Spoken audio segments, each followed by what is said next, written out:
Among the greatest barriers to revolution is the failure to imagine how life improves after the revolution. Picture it with me. As the smoke clears the morning after the revolution, and the American people have finally reclaimed power from the oligarchs, what is the first thing you would change? Please stitch this with your idea. The first thing I would change is I would hand ownership and decision-making power over to the workers. What would happen is all corporate ownership shares would be invalidated.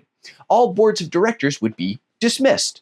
The ownership of every American corporation would be placed 100% in the hands of its workers. That would mean that if you work somewhere, you are now an equal owner with every other employee of the company. As part owner, you would have equal say in business decisions with every other worker at that company. You now get a meaningful vote in every important matter facing the business, including what to do with the profits. You also get a vote in everyone else's salary, including the CEO. Probably doesn't make a whole lot of sense to keep paying the top execs millions to watch out for shareholders anymore, but the CEO's vote now matters as much as yours, or everyone working in the shipping department, or the cafeteria workers, or any other employee in the building. Also, every new employee would become an equal shareholder with equal voting rights. I hear some of you saying, oh great, more work.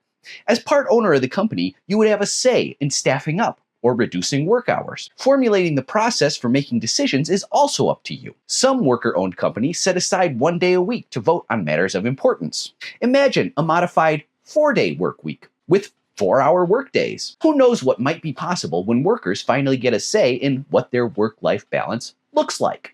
There would also be a debt jubilee, forgiveness of all loans and debts. As the private for-profit banking system melted down, assets would be nationalized and used to establish public state and city banks owned by the state and city residents in the style of the Bank of North Dakota.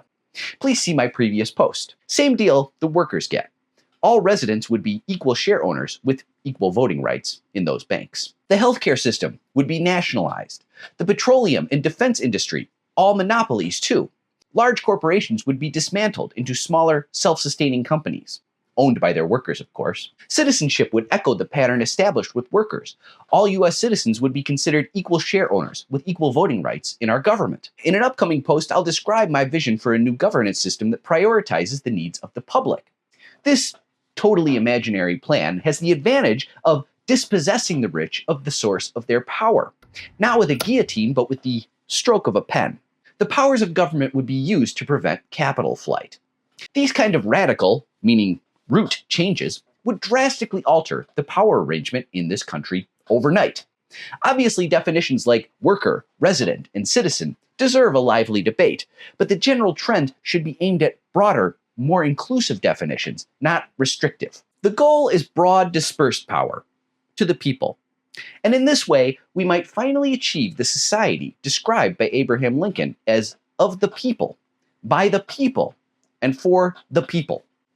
I want to hear your ideas. What comes next? What positive changes would you suggest for the morning after revolution? Would you like to build or expand on my idea? Please do. Please also give a like, follow, favorite, repost, and subscribe to my Substack so you can have my posts sent directly to your inbox. Let's make them pay.